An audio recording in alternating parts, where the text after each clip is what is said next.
Y atención, América Latina, noticia de último momento. Esta nos lleva directamente hasta Lima, Perú. Carmen Alvarado tiene una voz autorizada y el tema de conversación tiene que ver con el expresidente Pedro Castillo, quien se encuentra en huelga de hambre. Carmen Alvarado, contigo. Así es, Andy, ¿cómo estás? Muy buenas tardes para todo nuestro auditorio de América Latina. Estamos en vivo en directo desde la capital peruana y sí, tenemos una noticia de último minuto y tiene que ver con Pedro Castillo Terrones, el exmandatario. Recordemos, el pasado 7 de diciembre del 2022, él se encuentra en estos momentos en el penal de Barbadillo y bien sabemos también de la instalación de este juicio oral por el delito de rebelión, perturbación a la tranquilidad pública, por abuso de autoridad. La Fiscalía está pidiendo al menos 34 años para él y ahora lo que ha dicho a través de sus redes sociales y la carta que también nosotros vamos a colocar en pantalla es esta huelga de hambre. ¿Qué dice el expresidente Pedro Castillo Terrones? Pongo en conocimiento a mi familia, al pueblo peruano, que haciendo uso de mi derecho humano he decidido acatar a partir de la fecha una huelga de hambre, acto que me lleva a tomar por las injusticias que se vienen cometiendo conmigo. A ver, uno de los argumentos que ha esgrimido precisamente el expresidente Pedro Castillo es que ha acusado a la jueza Norma Carvajal Chávez de haber adelantado opinión en su contra al forzar, según él, este tipo de delito en este proceso que se le está llevando. Un proceso emblemático, histórico para precisamente la política peruana. Y al respecto, yo también me encuentro con un invitado especial, lo voy a presentar a continuación, Richard Arce, ex congresista de la República del Perú. ¿Cómo está, señor Richard? Un placer estar con usted, ex congresista. Y ahora, importante mencionar lo que está ocurriendo, pero sin lugar a dudas es un elemento más a las situaciones que ha ido convirtiendo Pedro Castillo en esa instalación de juicio oral. No quiso abogado, incluso bien sabemos también de las discrepancias que ha habido dentro de la sala. ¿Cuál es su impresión y su lectura al respecto? Evidentemente el juicio de Pedro Castillo está iniciando y lo que debería hacer Pedro Castillo en estas circunstancias es allanarse al proceso, porque caso contrario la sentencia va a ser eminente. El cambiar 20 veces abogado muestra parte de una estrategia, más que un tema de defensa legal, es una estrategia política de victimización. Hay cuestiones objetivas. La cuestión objetiva es que Pedro Castillo intentó hacer un golpe de Estado y tiene que responder a la justicia. Que hay una celeridad en este caso de parte de los medios del sistema de justicia frente a este caso, evidentemente porque hay un interés político. Pero no podemos caer en ese juego, porque cualquiera que irrumpe en la democracia, cualquier presidente pretenda perpetuarse en el poder, tiene que asumir las consecuencias que significa justamente tomar esas decisiones. Y ese día, en diciembre del 2022, escuchamos a Pedro Castillo disolver el Congreso y tomar el poder de manera de facto, ¿no? Claro, ahora uno de los puntos, elementos que argumenta precisamente no solamente la defensa de Castillo, sino también Aníbal Torres, Willy Huertas, Bessie Chavechinos, es que no se levantaron en armas, es decir, no se disparó ni una bala. ¿No? Y eso lo vienen repitiendo, digamos, en todas las sesiones, incluso ya previamente antes de la instalación de este juicio oral. ¿Cómo entender eso? Lo que pasa es que dentro de la tesis fiscal están acusando por el tema de rebelión a Pedro Castillo. Y en este caso, por rebelión, ahí hay una figura legal y es el tema de haberse levantado en armas. Pero no solamente es rebelión, hay varios tipificaciones legales respecto a la irrupción en el sistema democrático y eso es lo que va a tener que responder. Ahora bien, el error que comete Pedro Castillo es el de cambiar un abogado tras otro. Sería mucho más interesante tener una argumentación jurídica, porque justamente en un Estado de Derecho él tiene la posibilidad de presentar su alegato jurídico y también hacer su alegato político. Pero está cayendo en ese juego que al final va a terminar en una sentencia que va a tener que asumir al final, porque en democracia es así, se asumen los resultados de una sentencia judicial, ¿no? Y a pesar de la huelga de hambre, el juicio va a seguir.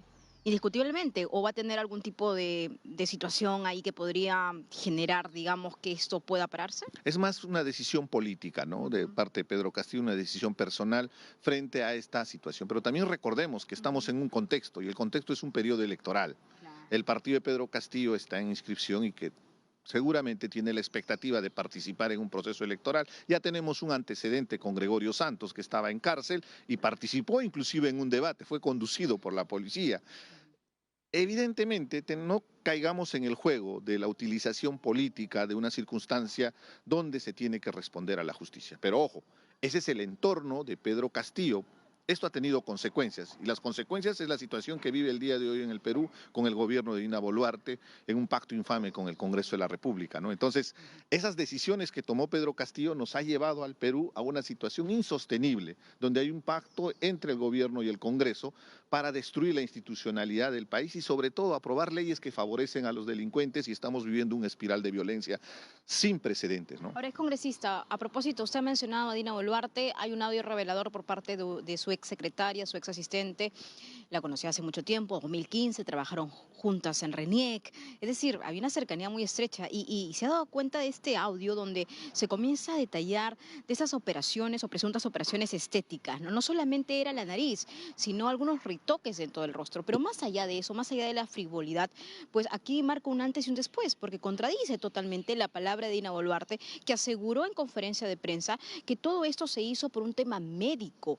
¿Qué significa esta revelación de este audio, de esta señorita que ahora se encuentra en los Estados Unidos y que todavía no ha sido llamada por el Ministerio Público? Me parece que hay una fecha, pero se ha retardado muchísimo en tener en cuenta también su testimonio, teniendo en cuenta que ella ha estado dentro, en el entorno más íntimo de la mandataria. Evidentemente lo que se ha visto es la constatación de las mentiras de Dina Boluarte.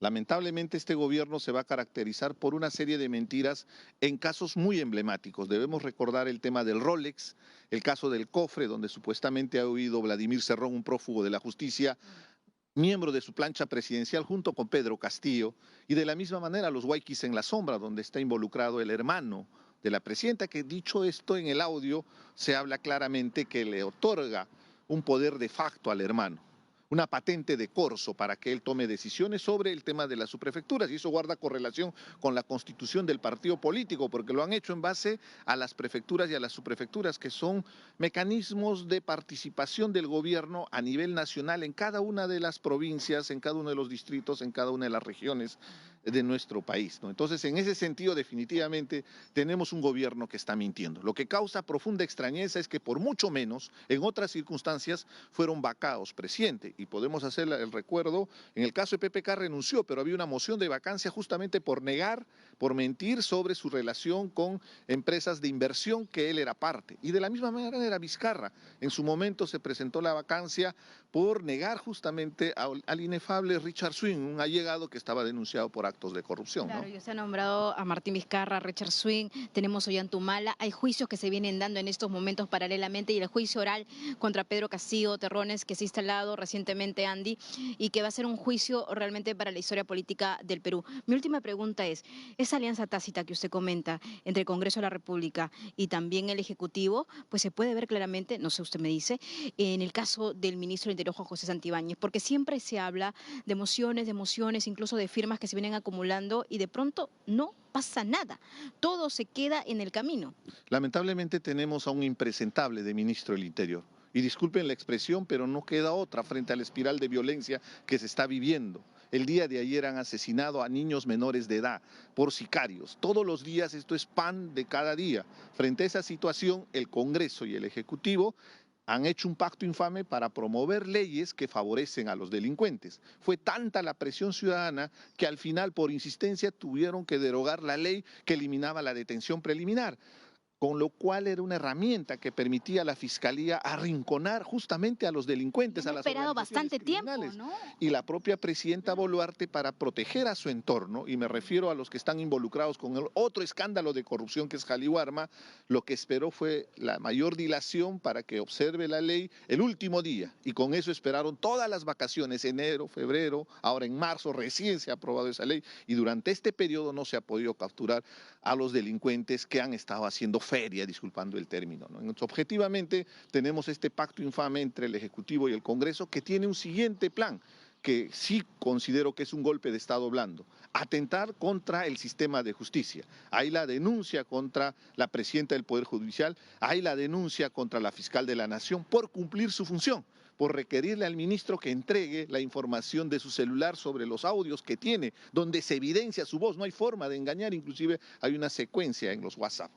Frente a esta situación estamos en una orfandad terrible en el país, porque llega un periodo electoral y hay un desgano de parte de la población frente a esta situación de abuso, de atropello que vienen cometiendo el Ejecutivo en contubernio con el Congreso de la República. Le ¿no? agradezco mucho por esta explicación, por este análisis tan claro que pone en contexto a América Latina lo que viene pasando aquí políticamente hablando. Andy, contigo en estudios, compañero. Gracias, Carmen Alvarado, por estas precisiones y este importante contacto. Tengan ambos una buena tarde. Seguiremos aquí en La Noticia.